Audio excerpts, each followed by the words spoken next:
Hola a todos, estamos en Química para Bachiller. Bienvenidos un día más a mi canal de educación. Hoy seguimos resolviendo el examen de la BAU de Madrid del año 21-22. Recordad que en el vídeo anterior hice los ejercicios correspondientes de la 1 a la 5 y hoy voy a hacer del B1 al B5. Comenzamos. El ejercicio 1 dice así, que tenemos estas especies, que determinemos el tipo de enlace que hay entre ellas, que indiquemos cuál de ellas conduce la corriente en estado sólido y cuáles la harán en estado fundido. Y por último, para las especies covalentes que existen, indicar la geometría de la molécula, el tipo de hibridación y justificar la polaridad. Este ejercicio corresponde al tema de enlace químico.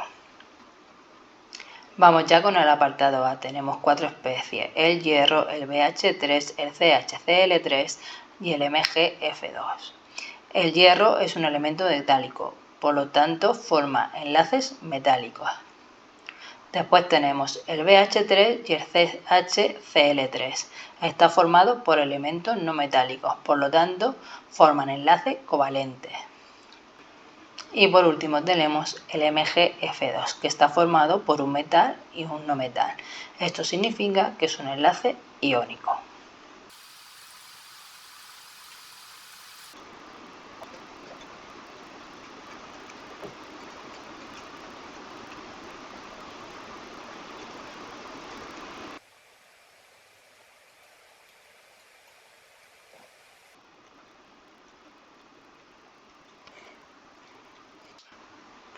El apartado B tiene que ver con las propiedades de los enlaces.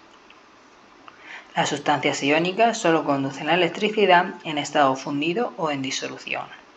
Es el caso, por lo tanto, del MgF2. Las sustancias covalentes no son conductores de la electricidad. Y por último, en el caso del hierro, que es el que forma enlace metálico, si miramos sus propiedades, vemos que son muy buenos conductores en estado sólido.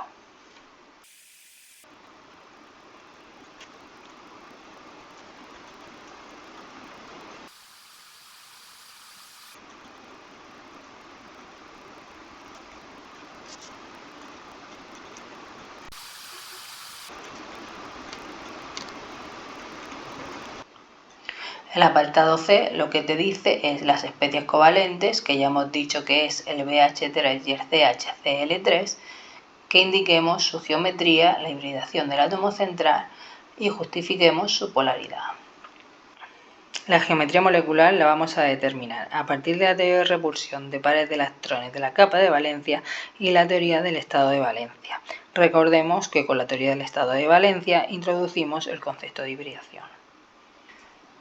Para el BH3, por lo tanto, a partir de la teoría de repulsión de los pares de electrones de la capa de valencia, tenemos que este compuesto es del tipo AB3. Lo primero que tenemos que hacer es la estructura de Lewis. El boro se une mediante 3 enlaces a los hidrógenos. Recordar, por lo tanto, que el boro es una excepción a la regla del octeto. Al tener esta estructura de Lewis, nuestro esquema general es el que hemos escrito anteriormente, AB3, que significa que el átomo central está unido a 3 enlaces. Este tipo de esquema corresponde a la triangular plana, donde su ángulo es de 120 grados.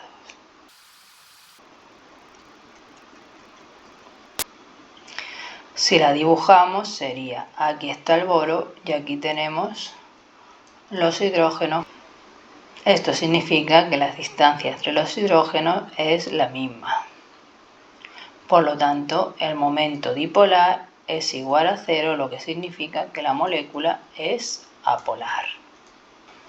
Aunque los enlaces son polares, ya que el boro y el hidrógeno tienen distinta electronegatividad, los momentos dipolares se compensan y por lo tanto el momento dipolar es 0. Y ahora vamos a determinar la geometría de la molécula a partir de la teoría del enlace de valencia. Aquí introducimos el concepto de hibridación. Para ello, la configuración electrónica del hidrógeno es 1s1. Recordar que el orbital s se representa con un círculo. Y para el boro, que es el átomo central, la configuración electrónica es 1s2, 2s2, 2p1. Experimentalmente sabemos que esta molécula tiene los tres enlaces iguales, por eso introducimos el concepto de hibridación. Si nosotros representamos la configuración electrónica del boro mediante un diagrama de celdas, lo que tenemos es: aquí tenemos dos electrones del 1s que está completo, aquí tenemos el 2s con dos electrones y aquí tenemos el orbital 2p con un electrón. Lo primero que ocurre es que se produce la promoción de un electrón de un orbital 2s a un orbital 2p. Uno de estos electrones pasa aquí, por lo tanto, y lo que obtenemos es que el orbital 2s quedaría con un electrón y el orbital 2p quedaría con dos electrones. Como hemos dicho que la molécula tiene los tres enlaces iguales, es ahora cuando se produce el concepto de hibridación, obteniendo tres orbitales atómicos iguales sp2. Por lo tanto, lo que tenemos es esto. Estos orbitales son sp2, tres orbitales sp2 iguales. Estos orbitales se representan así: un lóbulo más grande y otro más pequeño. Ahora, a la hora de dibujar la molécula, tenemos el átomo central, que es el boro, y aquí vamos a dibujar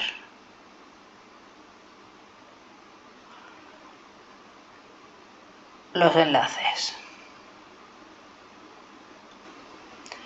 Estos electrones desapaleados forman enlace con el electrón del hidrógeno. Aquí estaría el otro hidrógeno y aquí estaría el otro hidrógeno. Esto da lugar a una estructura triangular plana.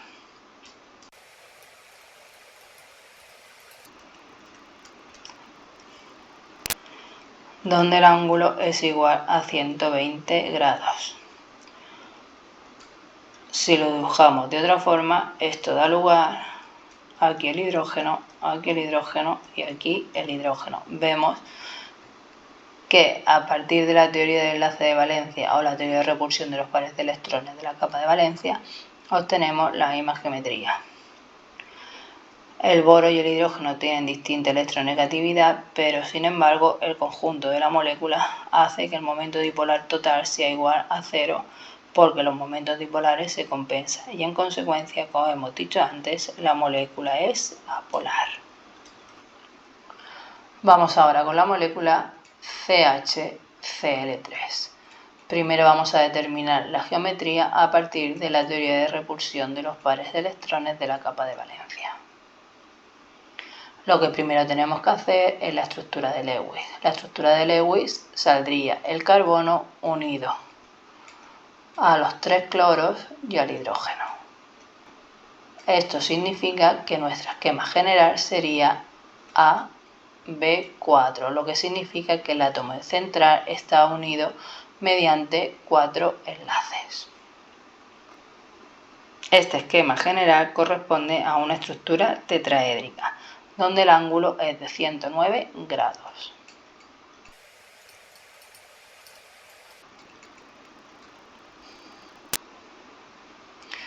A representar la estructura tetraédrica tenemos al carbono como átomo central y tenemos los 4 enlaces iguales, que se dibujarían de esta forma.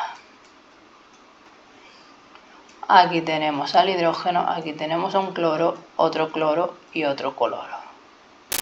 En esta molécula hemos dicho que los ángulos son iguales.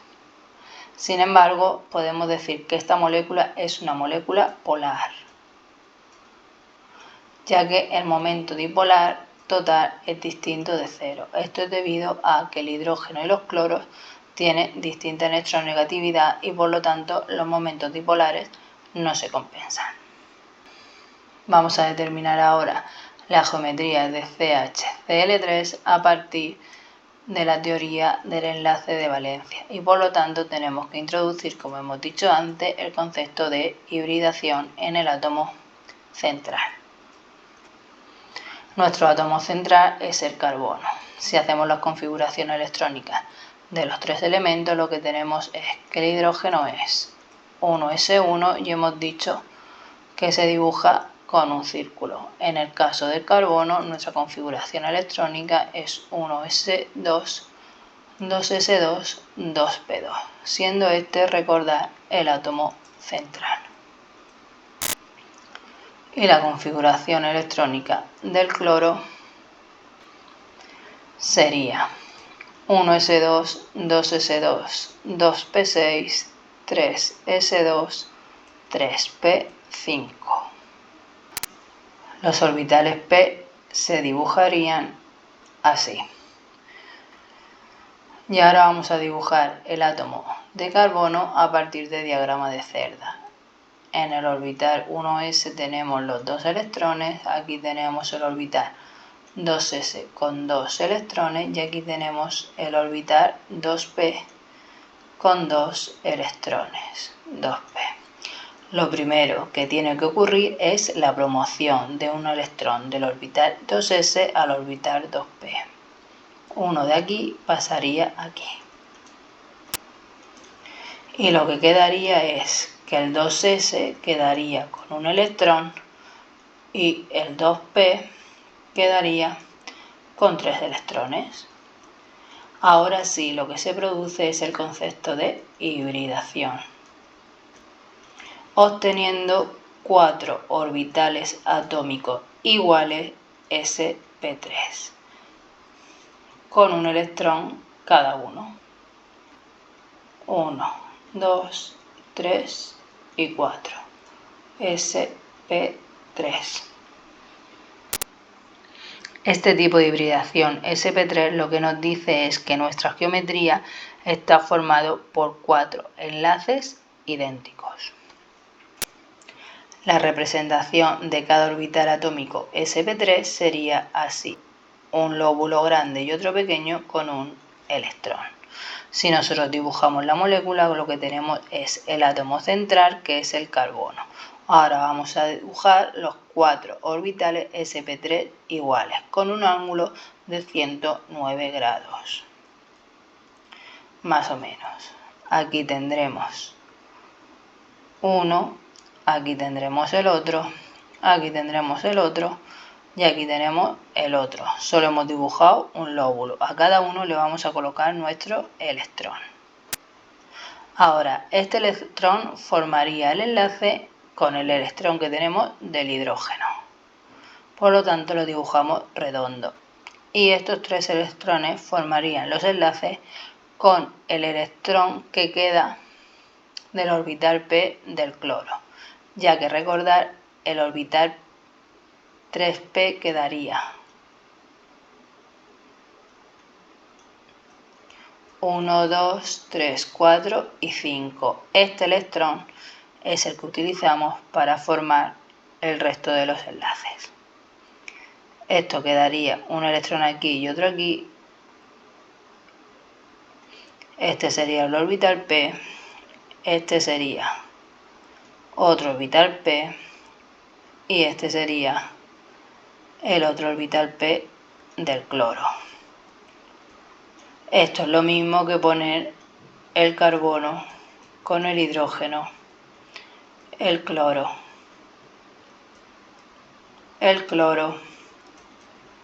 y el cloro. Como la electronegatividad de los átomos de cloro es distinto que la del hidrógeno, podemos decir que el momento dipolar total no se compensa, por lo tanto es distinto de cero y la molécula, por lo tanto, es polar. Y ahora vamos con el ejercicio 2. El ejercicio número 2. El ejercicio número 2 dice así: completar y ajustar las siguientes reacciones, formular y nombrar los compuestos orgánicos que intervienen e indicar el tipo de reacción. La primera reacción podemos decir que es una reacción de combustión, ya que tenemos un compuesto orgánico más el oxígeno. La siguiente reacción es ácido butanoico más propan-1-amina. Esto corresponde a una reacción de condensación, es la síntesis de amidas a partir de ácido carboxílico. En el apartado C lo que tenemos es una polimerización y nuestro polímero es un polímero de adición. Y en el apartado C tenemos el alcohol más ácido sulfúrico concentrado y esto es una reacción de eliminación. En el apartado A, la reacción que se produce es el propano C3H8 más el oxígeno para dar dióxido de carbono más agua. Ajustamos la reacción 3, un 4 por aquí y aquí serían 3 y 4, 3 por 2, 6 más 4, 10, por lo que faltaría un 5. Esta sería nuestra reacción de combustión ajustada. En el apartado C tenemos el ácido butanoico. Se trata de un ácido carboxílico formado por 4 átomos de carbono más propan-1-amina, que sería CH3, CH2, CH2 y aquí la amina. La reacción de condensación lo que da lugar es a la amida más el agua. Se formaría la amida CONH, CH2, CH2, CH3 más el agua. Nuestro esquema general para la amidación sería R1, COOH, es decir, el ácido carboxílico más R2, NH2 más la amina para dar R1, CONH, R2 más el agua. Ácido carboxílico, amina, amida y agua. El apartado C. Hemos dicho que es una polimerización por adición. Lo que se forma es el polietileno. Lo que tenemos son monómeros de eteno que a partir del catalizador obtenemos el polietileno. Esto se representa así.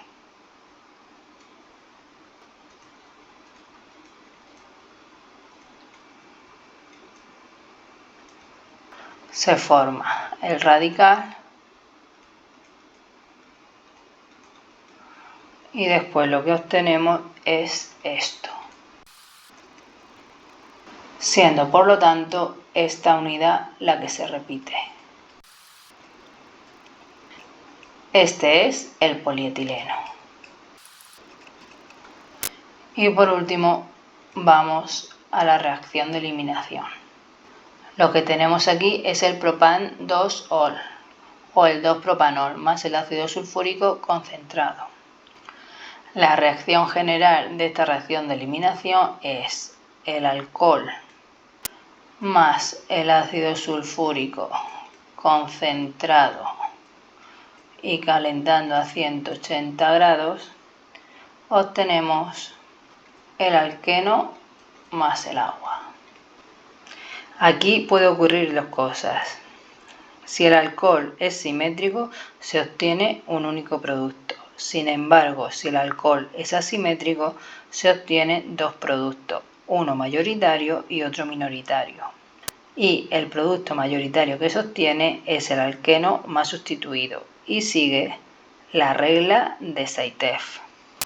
En nuestro caso tenemos que nuestro alcohol es asimétrico, por lo tanto CH, CH, OH, CH3 más el ácido sulfúrico.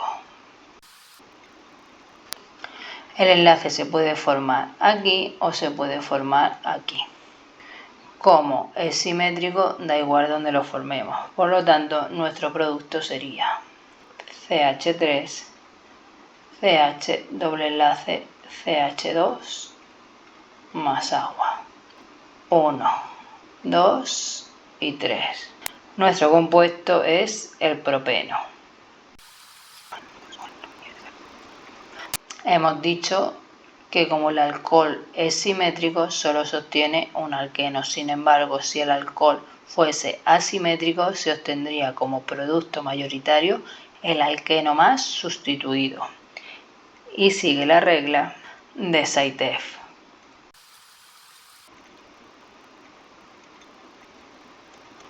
Vamos con el siguiente ejercicio. El ejercicio 3 dice así: tenemos un compuesto que se descompone mediante esta reacción con un valor determinado de entalpía. En un matraz se introducen 2 moles del reactivo. Cuando se alcanza el equilibrio, se observa que se ha formado 0,050 moles de bromo. Calcular las concentraciones de cada especie en el equilibrio. K sub C y K sub P. La presión total y justificar 2 formas de favorecer la descomposición del NOBr. Los datos que nos da el ejercicio es que tenemos un equilibrio químico, que la variación de entalpía es mayor que 0, y los datos es que el volumen es igual a 1 litro. Por lo tanto, nos da lo mismo hablar de concentraciones que de número de moles, porque el valor va a ser el mismo. También nos da los moles iniciales del NOBr, que son 2 moles. Lo primero que vamos a hacer es volver a escribir el equilibrio. La información que sacamos de este equilibrio es que se trata de un proceso reversible y es homogéneo porque todas las sustancias están en fase gaseosa.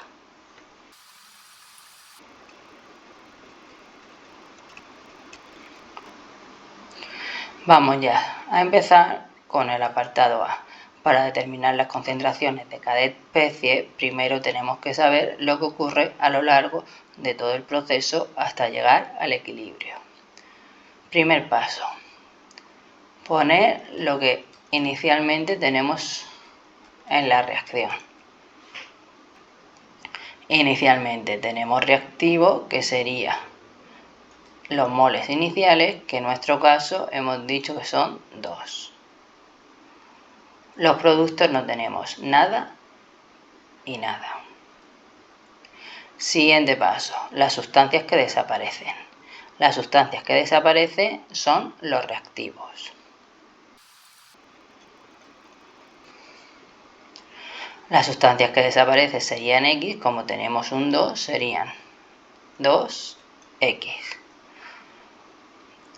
Aquí nada y aquí nada porque los productos aparecen. El siguiente paso: sustancias que aparecen. Los reactivos hemos dicho que desaparecen, por lo tanto nada, y lo que aparecen son los productos. Este sería X y este sería 2X porque está multiplicando por 2. Y ya lo único que nos falta es lo que ocurre en el equilibrio. Los reactivos hemos dicho que desaparecen, por lo tanto en el equilibrio sería la concentración inicial menos la concentración final, o lo que es lo mismo, 2 menos 2X. Los productos serían de aparición, por lo tanto sería la inicial más lo que aparece. Como inicial no tenemos nada, esto se quedaría igual, 2X y X. El ejercicio te dice que cuando se alcanza el equilibrio se ha formado 0,050 moles de bromo. Esto quiere decir que X es igual a 0,050. Para calcular, por lo tanto, la concentración, podemos decir que la concentración de bromo es igual, por lo tanto, a X, que esto es igual a la concentración o al número de moles partido por 1 litro de disolución, porque hemos dicho que el volumen es igual a 1 litro, por lo tanto los moles es igual a la concentración. La concentración de bromo, por lo tanto, sería el número de moles partido por litro, por lo tanto sería 0,050 mol partido litro. En el caso de la concentración del NO hemos dicho que son 2X y por lo tanto sería 0,050 por 2, que sería 0,10 mol partido litro, o lo que es lo mismo 0,10 molar. Y para determinar la concentración del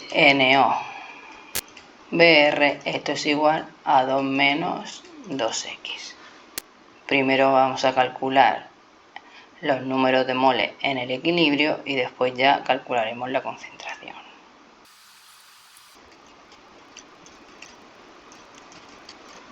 Esto nos da un valor de 1,9 moles. La concentración, por lo tanto, sería 1,9 partido por 1, esto es igual a 1,9 mol partido litro, o lo que es lo mismo 1,9 molar. Ahora vamos a determinar el apartado B. El apartado B nos dice que determinemos K sub C y K sub P. El valor de la constante en función de la concentración es igual.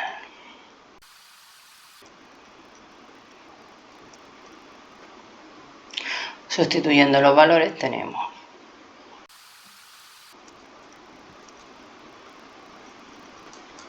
y esto nos da un valor.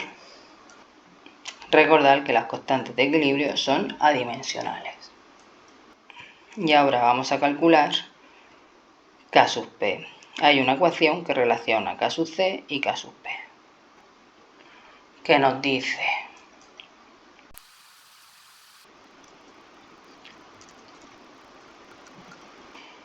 lo que tenemos que calcular es la variación en el número de moles. Sabemos que la variación en el número de moles es igual a los moles de los productos menos los moles de los reactivos. Esto nos da un valor de 1. Recordad que la variación en el número de moles se hace siempre y cuando los compuestos sean gaseosos. Ahora lo único que nos queda es sustituir los valores. Sabemos que la temperatura son 25 grados centígrados, o lo que es lo mismo 298 Kelvin. El valor de la constante nos la dan, por lo tanto solo tenemos que sustituir.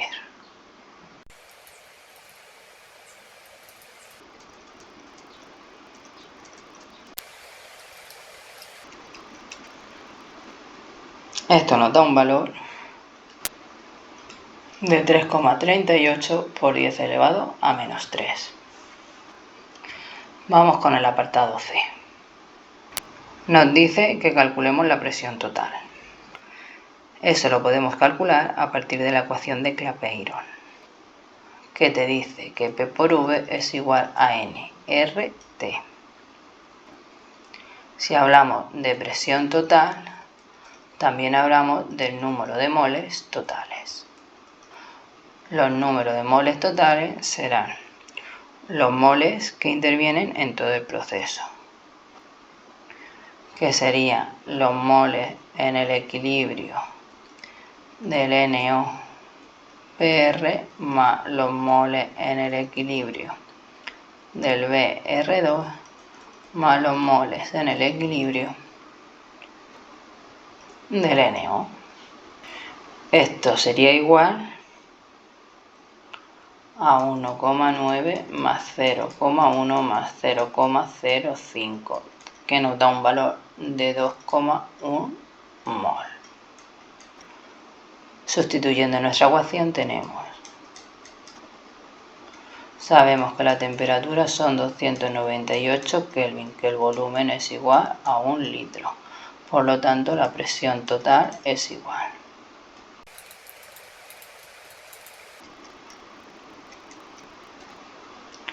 Esto nos da un valor de 51,3 atmósferas. siendo esta la presión total. Y ahora ya vamos a hacer el último apartado.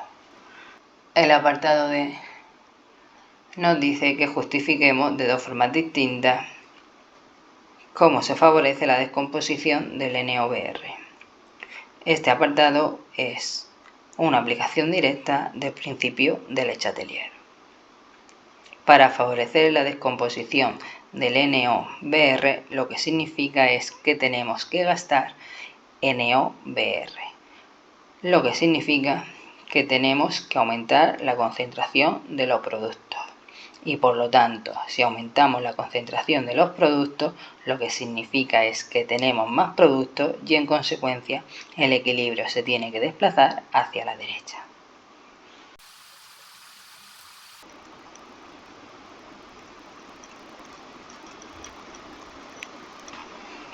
¿Cómo conseguimos que el equilibrio se desplace a la derecha? Primero, opción A. Si la temperatura es igual a constante. Si la temperatura es constante, un cambio de presión hace que se desplace la reacción. Cuando nosotros disminuimos la presión, lo que hacemos es aumentar el volumen. Y la reacción se desplaza hacia donde haya mayor número de moles gaseosos. Hemos dicho que los moles en los productos son 2 más 1 igual a 3 y los moles en los reactivos son 2. Por lo tanto, cuando disminuye la presión y aumenta el volumen, se desplaza donde hay mayor número de moles, que es en los productos, y por lo tanto se desplaza hacia la derecha. Y otra de las formas es aumentando la temperatura. Nuestros datos del ejercicio nos dicen que la variación de entalpía es mayor que 0. Esto nos dice que se trata de un proceso endotérmico. Sabemos que los procesos endotérmicos están favorecidos por un aumento de temperatura, haciendo que el equilibrio se desplace hacia la derecha. En resumen, como nuestra reacción es endotérmica, significa que está favorecido por un aumento de temperatura. La reacción se desplaza hacia la derecha tal y como está escrita. Que se descomponga NOBR significa que la reacción transcurre tal y como está escrita porque va disminuyendo la concentración de los reactivos. Por lo tanto, el aumento de la temperatura hace que el equilibrio se desplace hacia la derecha, absorbiendo el calor. Y ahora vamos con el siguiente ejercicio. El ejercicio 4 corresponde al tema de ácido base. El agua de una piscina a la que se le ha añadido ácido hipocloroso tiene un pH de 7,5. Que escribamos la reacción y calculemos la concentración inicial del ácido hipocloroso en la piscina. Y el apartado B dice que si observamos que el pH de la piscina ha aumentado, justificar mediante las reacciones y sin hacer cálculos cuál de los siguientes reactivos debemos añadir para volver a establecer a un pH 7, a partir del NaOH, a partir del HCl o a partir del NaCl. Y el dato que nos da es la constante de acidez del ácido hipocloroso. Como la constante de acidez del HClO está en torno de 10 elevado a menos 8, significa que se trata de un ácido débil. Un ácido débil sigue este esquema.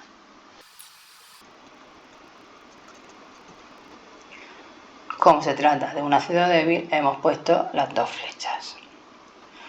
Como os dice que nuestro ácido débil es el ácido hipocloroso, nuestro equilibrio sería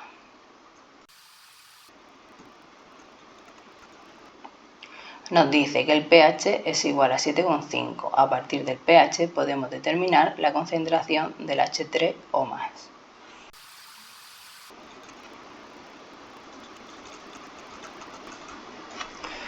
Despejamos, por lo tanto tenemos que la concentración del H3 o más, o lo que es lo mismo, la concentración de protones, es igual a 3,16 por 10 elevado a menos 8 molar. Para determinar la concentración inicial del ácido hipocloroso tenemos que volver a escribir el equilibrio y ver lo que ocurre a lo largo de todo el proceso hasta que la reacción llegue al equilibrio.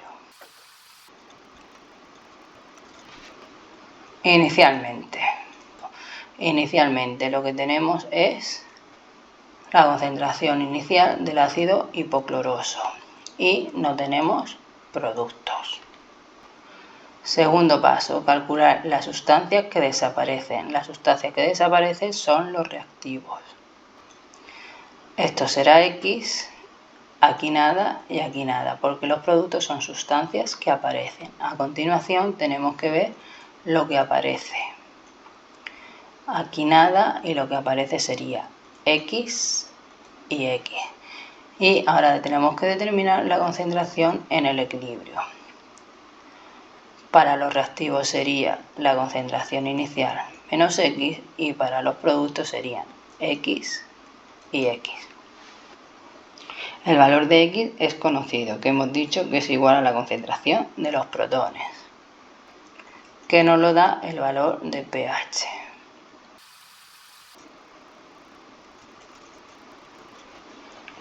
Si miramos nuestro equilibrio, X también es igual a la concentración de ClO menos. Por lo tanto, podemos decir que esto también vale 3,16 por 10 elevado a menos 8 molar. Y lo único que nos falta es determinar la concentración inicial del ácido hipocloroso. Esto lo vamos a determinar a partir de la definición de la constante de acidez, que dice que esto es igual a la concentración de esto por la concentración de esto partido por HClO. Sustituyendo tenemos concentración de esto, X, concentración de esto, X. Y abajo sería C sub 0 menos X. Esto será igual a X al cuadrado partido de C sub 0 menos X. Ya solo nos quedan sustituir los valores.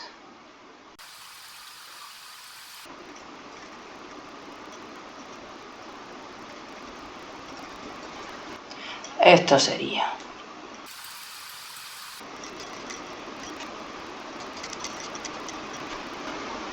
despejando aquí C sub 0 nos da un valor de 6,28 por 10 elevado a menos 8 molar. La concentración inicial, por lo tanto, del HClO sería igual a C sub 0 y por lo tanto a 6,28 por 10 elevado a menos 8 molar. Con esto ya tenemos el apartado A. Y ahora vamos con el apartado B, que te dice que el pH de la piscina ha aumentado a un 7,8 y nos dice que nos da 3 sustancias y vamos a ver esas 3 sustancias, cuál de ellas hace que disminuya el valor de pH otra vez al valor inicial. Nos da hidróxido sódico, HCl y NaCl. Esto es una base,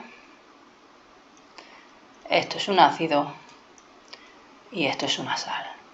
En el caso del NaOH, sabemos que el NaOH es una base fuerte, está totalmente disociada en Na más OH menos. Aquí lo importante es el OH menos. En el caso del HCl es un ácido fuerte, está totalmente disociado en H más Cl menos. Aquí lo importante es la concentración del H más. Y en el caso del NaCl tenemos una sal neutra que está formado por Na más y Cl menos. Al tratarse de una sal neutra, ni el sodio ni el cloro reaccionan con el agua. Entonces no se produce la hidrólisis y por lo tanto no hay un cambio en el valor del pH. Lo que nos quedaría es a partir del NaOH o a partir del HCl. Vemos que el NaOH cuando se disocia lo que obtenemos es OH. Por lo tanto, Si nosotros aumentamos la concentración de OH-, lo que hacemos es aumentar el valor del pH. En consecuencia, en lugar de tener 7,8, tendríamos del orden de 9, 10 o lo que sea.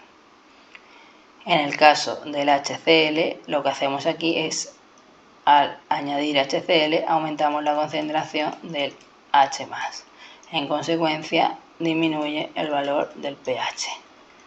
Por lo tanto, al introducir el HCl, hace que el pH vuelva al 7,5.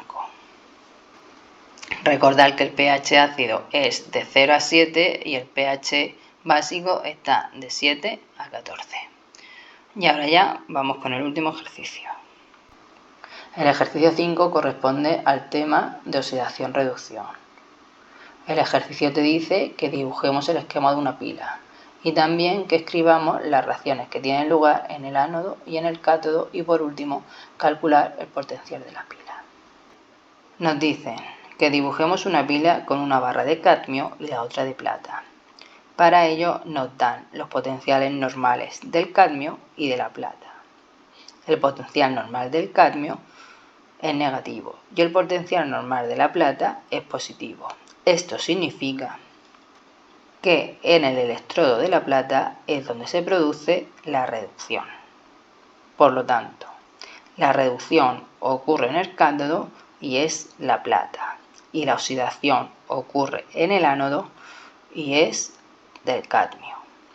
También sabemos que el flujo de electrones va desde el ánodo, donde se liberan los electrones, hacia el cátodo, que es donde se aceptan los electrones. Y ya por último, los iones son los que se encuentran en la disolución. Por lo tanto, en un vaso tendremos iones cadmio 2+, y en otro vaso tendremos iones plata más.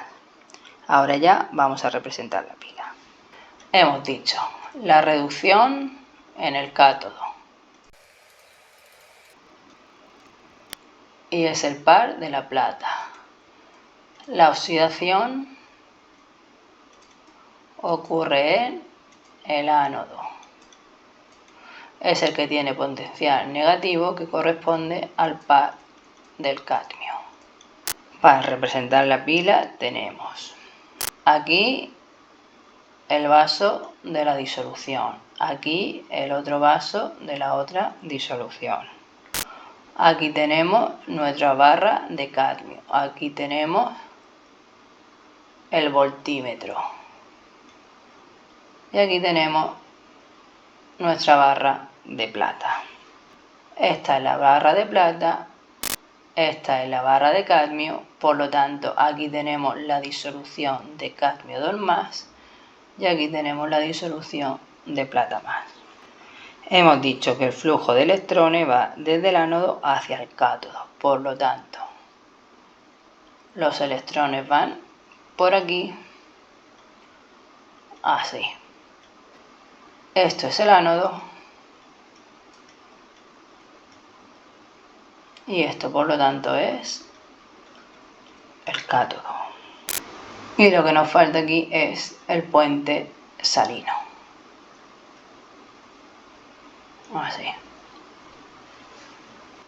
Y por último voy a representar esta pila. La pila sería primero el ánodo, después la disolución del ánodo, a continuación el puente salino, que sería a partir de 2 rayas, después iría la disolución del cátodo y para finalizar el cátodo.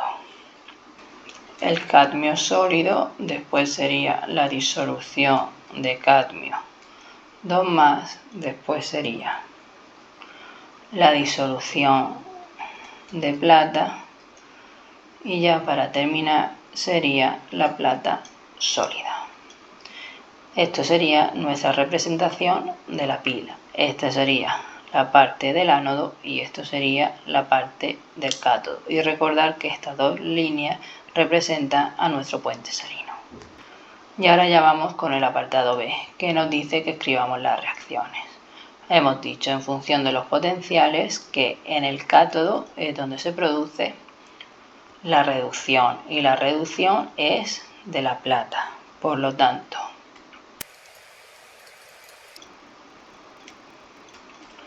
esta sería la reacción en el cátodo. En el ánodo ocurre la oxidación y eso le pasa al cadmio. Por lo tanto, sería el cadmio para dar cadmio 2 más 2 electrones. Este sería el potencial normal de la plata. Plata es igual a 0,80 y el potencial normal de reducción del par cadmio 2 más cadmio sería igual a menos 0,40. Para calcular el potencial normal de la pila, sabemos que es igual al potencial normal del cátodo menos el potencial normal del ánodo, también como potencial de reducción, igual a 0,80 menos 0,40. Y esto nos da un valor de 1,20 voltios. Otra forma de determinar el potencial de la pila sería igual a potencial normal de reducción más el potencial normal de oxidación. El potencial normal de reducción sería el de la plata, igual 0,80 más el potencial de oxidación. Hemos dicho que los pares nos dan como potencial de reducción, por lo tanto, este habría que cambiarlo de signo. Esto sería igual a más 0,40 o lo que es lo mismo 1,20 voltios. Y con esto acabamos el ejercicio. Si valoras mi trabajo y te ha gustado el vídeo, ya sabes, regálame un like, deja un comentario y compárteme en tus redes sociales. Si todavía no estás suscrito a mi canal, ahora es buen momento. Nos vemos en el siguiente vídeo. Hasta la próxima.